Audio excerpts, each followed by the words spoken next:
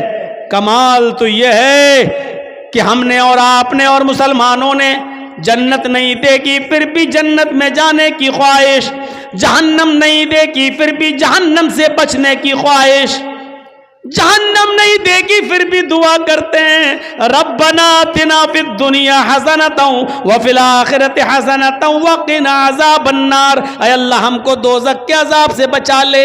ہم نے اور آپ نے دوزخ جہنم نہیں دیکھی پھر بھی یہ دعا کرتے ہیں ربنا اصرف عنا عذاب جہنم ان عذابها کان غراما۔ اے اللہ جہنم کا عذاب ہم سے پھیر دے، جہنم کا عذاب ہم سے ہٹا لے۔ ان عذاب کانا غراما، تیرا عذاب بہت ہی زیادہ سخت اور چمٹنے والا ہے۔ یہ ہمیں اور آپ کو یہ دعا کرنا پڑتی ہے۔ کیوں؟ حالانکہ جہنم دیکھی نہیں ہے۔ ایک بوڑھا آدمی ہے اور وہ اندھا ہے۔ ایک اندھا آدمی جا رہا ہے اور راستے سے خوبصورت لڑکی چلی آ رہی ہے، خوبصورت، حسین و جمیل، بلا کی حسین و جمیل، لیکن ایک اندھا نوجوان جا رہا ہے، اس بیچارے کو لڑکی دکھائی نہیں دے رہی ہے۔ اس میں اس اندھے کا کیا کمال ہے؟ اب وہ اندھا اس لڑکی کو دیکھ ہی نہیں پا رہا ہے، اس کے حسن و جمال کو دیکھ ہی نہیں پا رہا ہے، تو اس میں اندھے کا کیا کمال ہے؟ اگر اندھا اس لڑکی کو نہیں چھیڑتا ہے، یا اندھا اس لڑکی کے قریب نہیں جاتا ہے، یا اس لڑکی سے کچھ گفتگو نہیں کرتا ہے اور اس لڑکی کو نہیں دیکھ رہا، تو اس میں اندھے کا کیا کمال ہے بھائی؟ اس کو تو دکھتا ہی نہیں ہے۔ کمال تو اس نوجوان کا ہے جو پوری طریقے سے جوان ہو چکا ہے اور سامنے سے خوبصورت لڑکی آ رہی ہے، بلا کی حسینہ ہے۔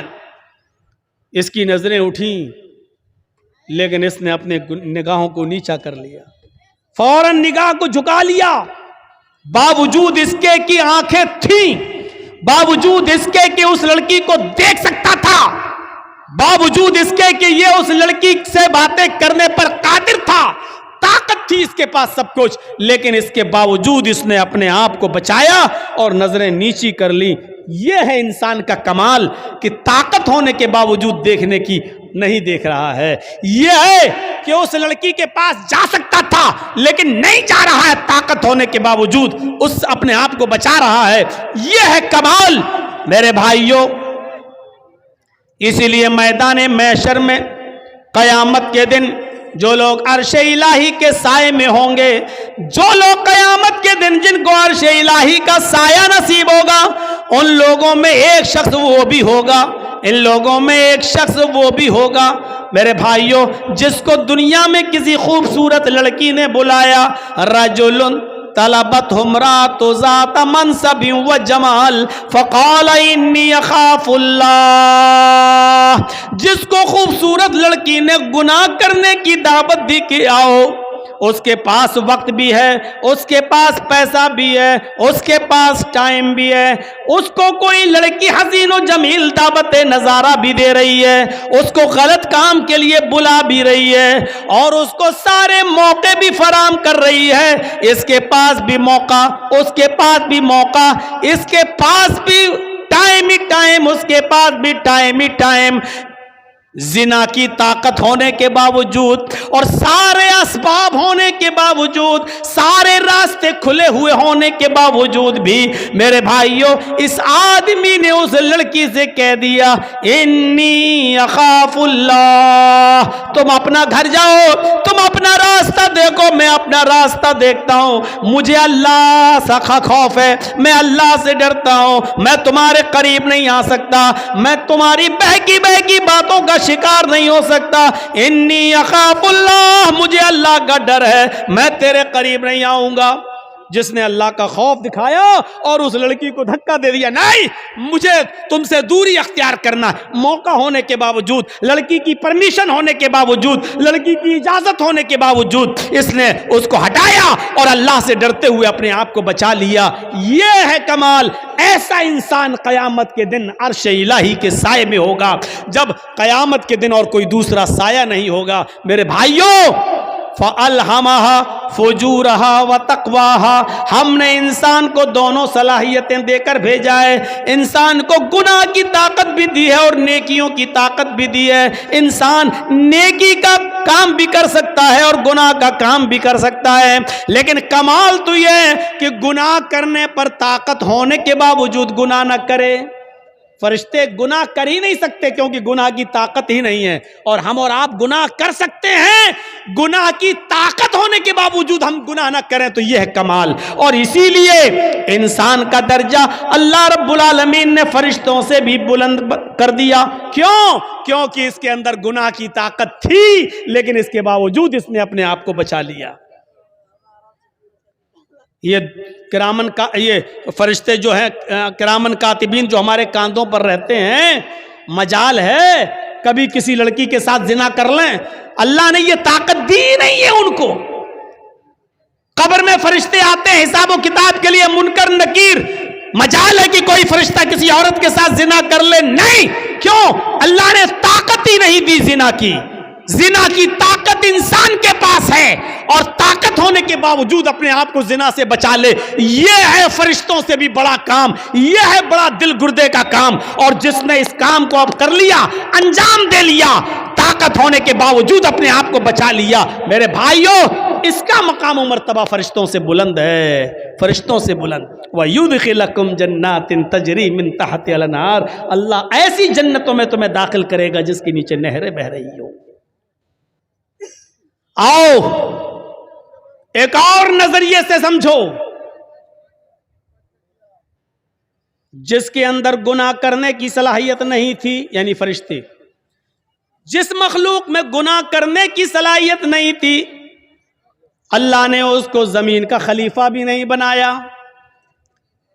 اور جن لوگوں میں گناہ کرنے کی صلاحیت تھی، اللہ نے ان کو خلیفۃ الارض بنا دیا. یعنی انسان کو، آدم کو خلیفۃ الارض، زمین کا خلیفہ بنایا. کیوں؟ اور دیکھیے گناہ کرنے کی پریکٹس کیسے ڈالی گئی. گناہ ایک خطا کرائی گئی حضرت آدم علیہ السلام سے. آج ہماری بات کو تھوڑا سا دوسرے حساب سے سنیے گا. آدم علیہ السلام کا پہلے پتلا بنایا، پھر اس میں روح ڈالی، پھر ان کو جنت میں داخل کیا، پھر ان کی پسلی سے حوا کو بنایا اور حوا کو بھی ان کے ساتھ جنت میں داخل کر دیا اور کہا کلو وشربو، خوب کھاؤ پیو ہیں جنت کے اندر. اور ایک آرڈر دے دیا اللہ نے کہ فلا تقربا ہذہ الشجرہ، اے آدم اور اے حوا تم دونوں اس درخت کے پاس مت جانا، بس اس درخت کے قریب مت جانا. اے آدم و حوا تم دونوں اس درخت کے قریب مت جانا بس. دیکھیے اللہ کو تو معلوم ہی تھا کہ آدم و حوا اس درخت کے قریب جائیں گے. اللہ نے تو پہلا انتظام ہی کر لیا تھا. دنیا رچانا تھی، دنیا بسانا تھی، اس لیے اللہ کے علم میں پہلے ہی تھا. اس لیے اللہ رب العالمین نے ڈائریکٹ آدم سے گناہ نہیں کرایا،